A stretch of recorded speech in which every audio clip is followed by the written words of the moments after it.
नमस्कार, मैं हूं जितेंद्र श्रीवास और स्वागत करता हूं आप सबका मेरे इस YouTube channel the middle grade mentor पर। मुझे उम्मीद है आप लोगों को मेरे साथ पढ़ने में बहुत अच्छा लग रहा होगा, शायद इसलिए आप फिर मेरे साथ इस वीडियो पर जुड़े होंगे।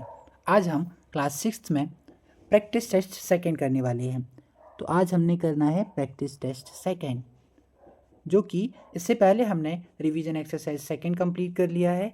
और रिवीजन एक्सरसाइज के पहले लेसन 8 तक इसी चैनल के प्लेलिस्ट पर आपको सारी वीडियोस मिल जाएंगी।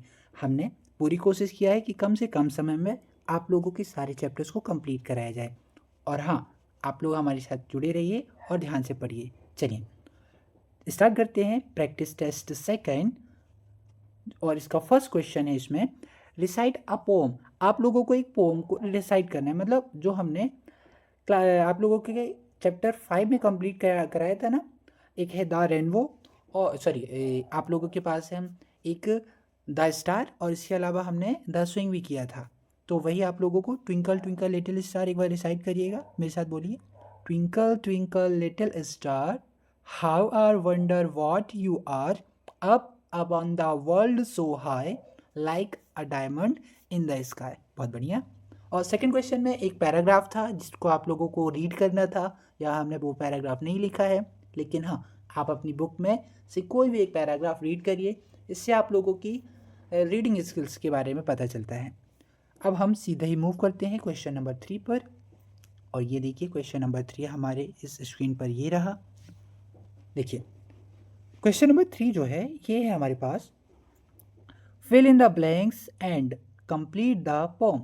हमने पोएम पढ़ा है ना, उसी पोएम में से कुछ लाइंस यहाँ पर हैं जिनको हमें कंप्लीट करना है। सुनिए, अब देखिए और आप लोग भी कंप्लीट कर लीजिए।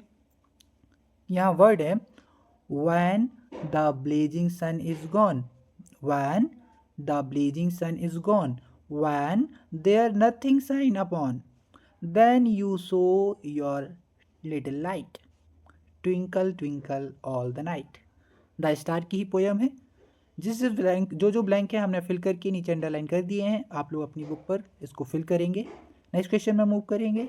और नेक्स्ट क्वेश्चन ये रहा, क्वेश्चन नंबर 4 है, जिसमें match the animal with its young ones. Animals को उनके यंग वंस के साथ मैच करना है। ये क्वेश्चन हमने लगभग 2 से 3 बार कर चुके हैं और आप लोगों को अब तो याद भी हो गया होगा। चलिए मैच करते हैं।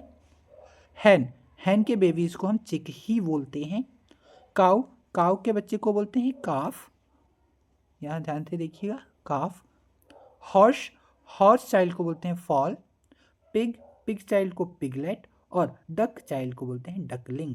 बहुत बढ़िया। नेक्स्ट क्वेश्चन में मूव करेंगे। ये रहा next question, arrange the letter the end the spell the name of game. हमें क्या करना है, ये कुछ स्पेलिंग्स हैं जो कि क्या हो गई हैं, मिस हैं, आगे पीछे करी गई हैं। इनको क्या करना है कि अरेंज करना है।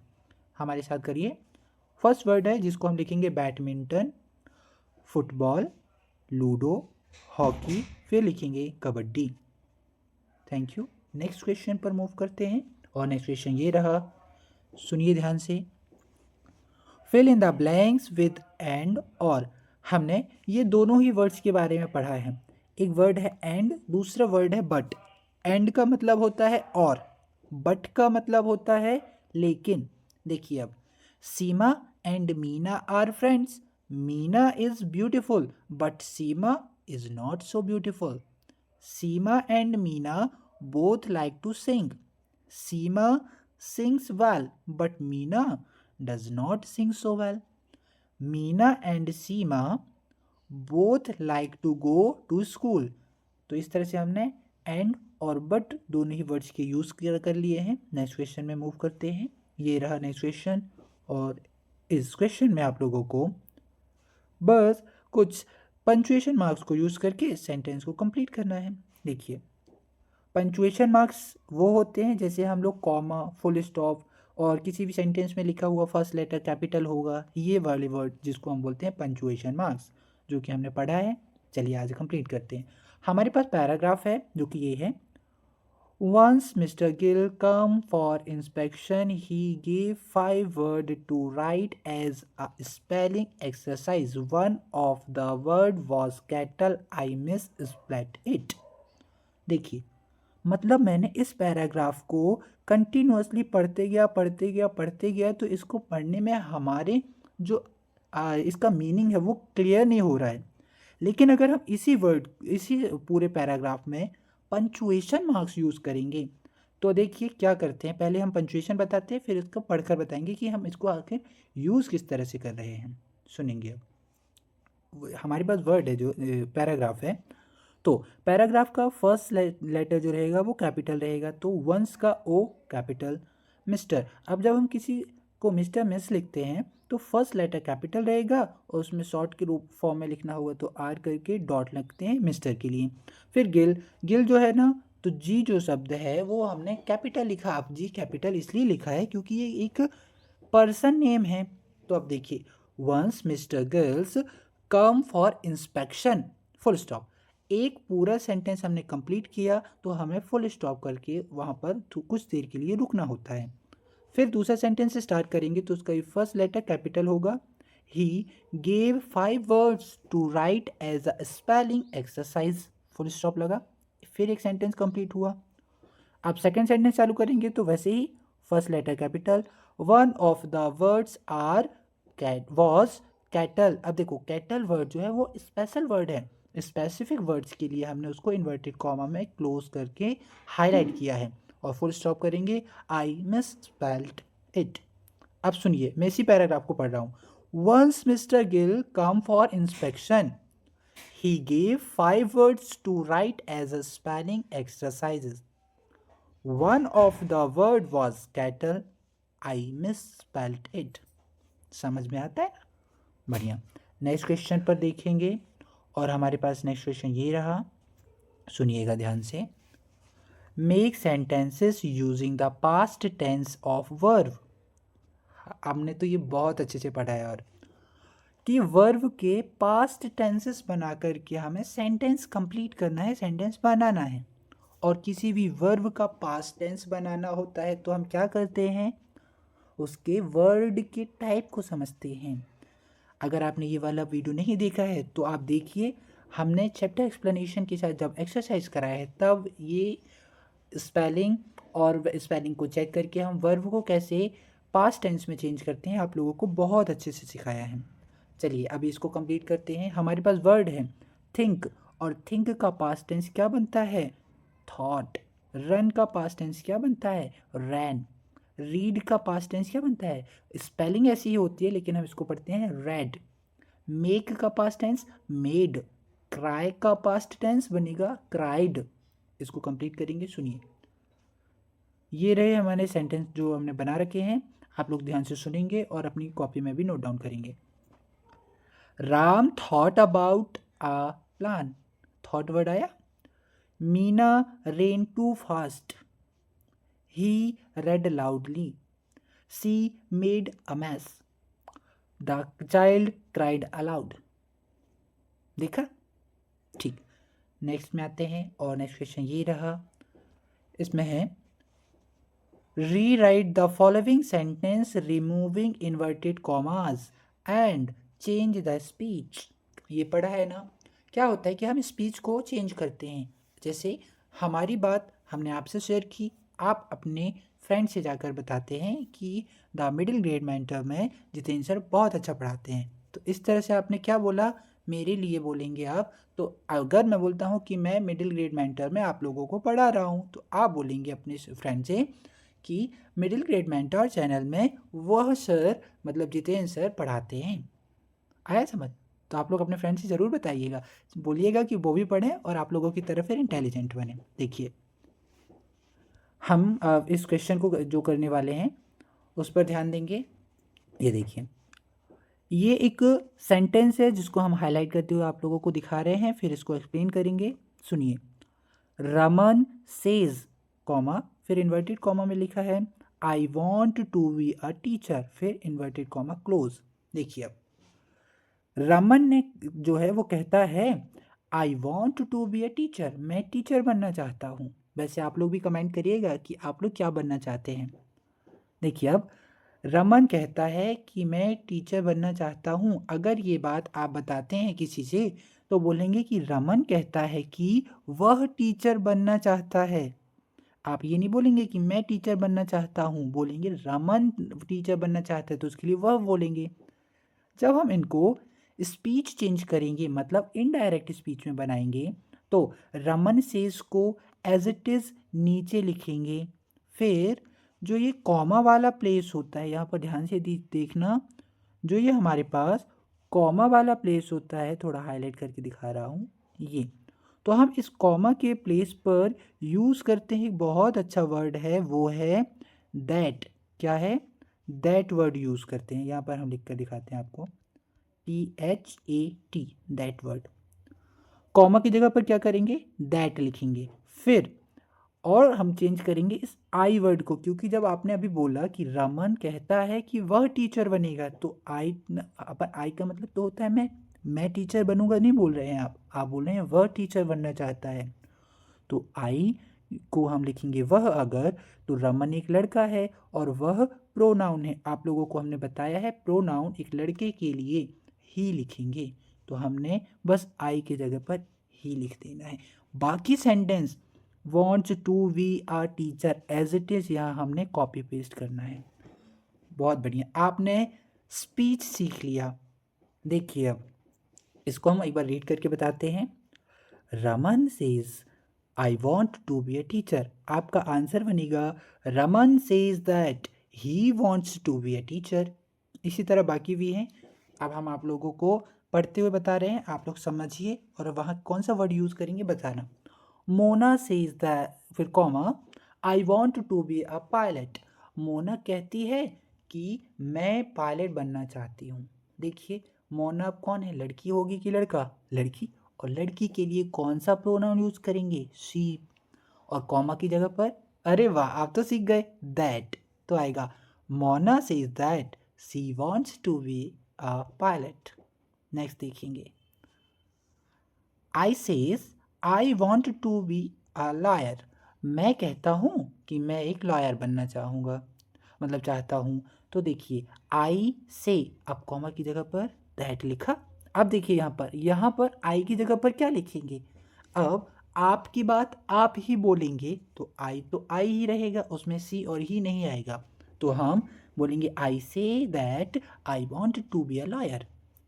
नेक्स्ट में मूव करते हैं और ये रहा आपका नेक्स्ट क्वेश्चन। इसमें है Radha says I want to be a doctor. इसको हम जब स्पीच चेंज करेंगे तो बनेगा Radha says that she wants to be a doctor. Next है मोहन सेज कॉमा के साथ I want to be a जज। आंसर रहेगा Mohan says that he wants to be a जज। बहुत बढ़िया, आप लोगों ने तो बहुत अच्छे से सीख लिया है। अब हम नेक्स्ट क्वेश्चन में मूव करते हैं और नेक्स्ट क्वेश्चन आपके सामने ये रहा। इसमें आप लोगों को ट्रू और फॉल्स बताने हैं। क्या बताना है? True false. ट्रू मतलब सही, फॉल्स मतलब गलत। ट्रू को और क्या बोल सकते हैं? राइट। फॉल्स को क्या बोल सकते हैं? रॉन्ग। बहुत बढ़िया। फर्स्ट सेंटेंस हम रिपीट करें, सुनिए। Meena is tall, strong and well built. क्या ये सेंटेंस सही है? मीना क्या टॉल थी, स्ट्रॉन्ग थी, वेल विल्ड थी? No, even she was short, thin, है ना? तो इसको हम लिखेंगे फॉल। ये क्या हुआ, सेंटेंस जो है क्या हो गया? रॉन्ग हो गया। सेकंड देखिए, युधिष्ठिर इज कौरा प्रिंस। क्या युधिष्ठिर कौरा प्रिंस थे? Even he was the eldest Pandava prince. तो युधिष्ठिर तो पांडव प्रिंस थे। ये भी अब क्या हो गया? Wrong, false. Next, the elephant has wide ears. Elephant के बड़े बड़े कान होते हैं क्या? यस। नेक्स्ट देखिए, the traveller does not like the star. अच्छा बताओ, आपको कोई हेल्प करेगा तो आप उसे पसंद करेंगे कि नहीं? बिल्कुल करेंगे। वैसे ही the traveller does not like the stars. क्या वो ट्रैवलर स्टार्स को लाइक नहीं करता था? अब बताओ, रात में अगर ट्रैवलर निकलेगा तो उसको कोई लाइट दे दिया तो बल्कि वो तो उसके लिए थैंकफुल होगा, तो ऑफकोर्स वो लाइक करेगा। ये सेंटेंस भी क्या हो गया? फॉल्स। नेक्स्ट देखिए, the twinkle of the stars is wonderful. जो स्टार्स का ट्विंकलिंग है, चमकना है, वो बहुत सुंदर दिखता है, आश्चर्यजनक होता है। Is it true? Yes, true. तो इसमें राइट टिक करेंगे। बढ़िया। नेक्स्ट क्वेश्चन में देखते हैं, ये रहा नेक्स्ट क्वेश्चन, जिसमें अब हम मूव कर रहे हैं क्वेश्चन आंसर्स की ओर। देखिए फर्स्ट क्वेश्चन जो है ये आप लोग देख पा रहे होंगे, मैं रीड कर रहा हूँ इसी को, अब ध्यान से सुनेंगे। What happen when the sun goes away, जब सन आउट हो जाता है, जैसे हम बोलते हैं सनसेट हो जाता है, तब क्या होता है? आंसर सुनिए। When the set goes away and nothing shines upon, then the stars shone its light and twinkle whole night. Next question सुनो। What is the cargo of elephant, elephant का कार्गो क्या है? आंसर है इसका the cargo of the elephant is the children on it. बढ़िया। Third question, और third question मैं read कर रहा हूँ, सुनिए। Who give the signal to start the race, उस रेस को स्टार्ट करने के लिए सिग्नल कौन देता है? Answer the games teacher gives the signal to the to start the race. Next सुने। What was the test, the test was to shoot the right eye of the birds sitting on the tree. इस तरह से इसके answer हुए, आप लोग note down करिएगा और इसको लर्न कीजिएगा। नेक्स्ट देखते हैं, पहले क्वेश्चन देख लीजिए आप लोग, ये रहा क्वेश्चन, और क्वेश्चन को एक बार मैं रीड करके बता रहा हूँ फिर एक्सप्लेन करूँगा। Question 8, write a message to your friend that you can not come to his birthday party as you are going to your grandma's home. अब आपको एक मैसेज लिखना है अपने फ्रेंड को कि आप क्या कर रहे हैं कि आप उसके बर्थडे पार्टी में नहीं जा पा रहे हैं क्योंकि आप जा रहे हैं अपने ग्रैंड माँ के घर। ग्रैंड माँ मतलब होता है दादा दादियों का घर, मतलब ग्रैंड माँ मतलब स्पेशली होता है दादी या फिर नानी भी बोल सकते हैं, तो उनके घर जा रहे हो, दैट्स वाई। अब आंसर देखेंगे, और ये रहा आंसर। ये मैसेज हमने लिख रखा है, लेकिन आप लोग ट्राई करिए कि आप लोग खुद से ही लिखना, ठीक? एक बार लेकिन देखिए यहाँ पर, ये रहा आंसर। आप लिखेंगे डियर और फिर अपने फ्रेंड का नेम लिखेंगे, फिर लिखेंगे अब उसका बर्थडे था तो बर्थडे तो विश करोगे ही, तो लिखोगे आप लोग बर्थडे विश करते हुए, तो बर्थडे विश कैसे करते हैं? Wishing you a very happy birthday, I wanted to inform you that I would be unable to attend your birthday party today as I have to go urgently to my grandma's home because she is ill. मतलब आपने उसको birthday wish किया, wishing you happy birthday, फिर I want to inform you, मैं तुम्हें inform करना चाहता हूँ, लड़कियां हैं अगर आप तो बोलेंगे चाहती हूँ। I would be unable to attend your birthday party, मैं तुम्हारी बर्थडे पार्टी अटेंड नहीं कर सकता। क्यों? क्योंकि अब उसको अर्जेंटली जाना पड़ा, कहाँ पर? ग्रैंड माँ के घर। अब क्यों जाना पड़ा? बिकॉज सीजल, उनकी ग्रैंड माँ जो है वो बीमार हैं। लास्ट में लिखेंगे योर्स और फिर अपना नाम। फर्स्ट में डियर लिखकर फ्रेंड का नाम लिखते हैं, जिस फ्रेंड को लेटर देते हैं। लास्ट में योर लिखकर अपना नाम लिखते हैं ताकि उन्हें पता चलेगा कि ये लेटर किसके थ्रू आया है, आपके थ्रू आया है। बहुत बढ़िया बच्चों, आप लोग तो बहुत अच्छे से सीख रहे हैं। इस तरह से हमने अब क्लास 6 इंग्लिश का रिवीजन एक्सरसाइज सेकंड और उसके साथ साथ प्रैक्टिस सेकंड भी कंप्लीट कर लिया है। अब आप लोगों का होमवर्क रहेगा कि आप इसे पूरी तरह से लर्न करेंगे और हमारे इस चैनल को सब्सक्राइब करेंगे, लाइक करेंगे और अपने सारे क्वेश्चंस को भी इसी पर कमेंट करेंगे। जैसे कि हमने पूछा कि आप लोग बताइए वैसे आप क्या बनना चाहेंगे, तो आप लोग कमेंट कीजिएगा। बहुत बढ़िया, धन्यवाद, मिलेंगे अगले वीडियो पर। नमस्कार।